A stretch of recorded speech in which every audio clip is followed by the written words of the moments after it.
খুব সহজে আপনাদের পোস্ট ভিউ বাড়ার জন্য ফেসবুক বলেন বা ইউটিউব বলেন সেম অন্যের ভিডিও কপিরাইট যাতে না হয় সেক্ষেত্রে আপনাদের একটা উপায় বের করে দিচ্ছি আমি। ক্যাপকাট দিয়ে অন্যদের ভিডিওর পাশে আপনার ভিডিও রেখে ভিডিও এতে ভিউ বাড়বে, সাবস্ক্রাইব পাবেন, ফলোয়ার্স পাবেন।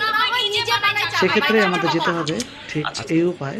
দেখুন, আপনারা প্রথমে ক্যাপকাটে যান, যার ক্যাপকাট নেই তারা প্লে স্টোর থেকে ক্যাপকাট নামিয়ে নিন। নামানোর পর আপনারা যান অ্যাডে এই ছবি ক্লিক করুন, বা যা ভিডিও আছে ভিডিও ক্লিক করুন।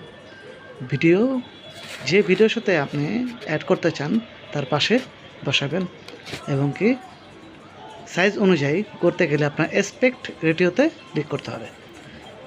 অ্যাসপেক্ট রেটিও ক্লিক করার পরে আপনার করতে হবে সাইজ মতন বসাতে হবে। ঠিক মতন বসানোর পর তারপর অ্যাড করার পরে কাজ শুরু করতে হবে। তারপর এক্সপোর্ট দিয়ে ডাউনলোড দিয়ে সাইজ মতন করে গ্যালারিতে আনবেন, আনার পরে বাস পোস্ট করবেন। ইনশাআল্লাহ আপনাদের কাজ হয়ে যাবে।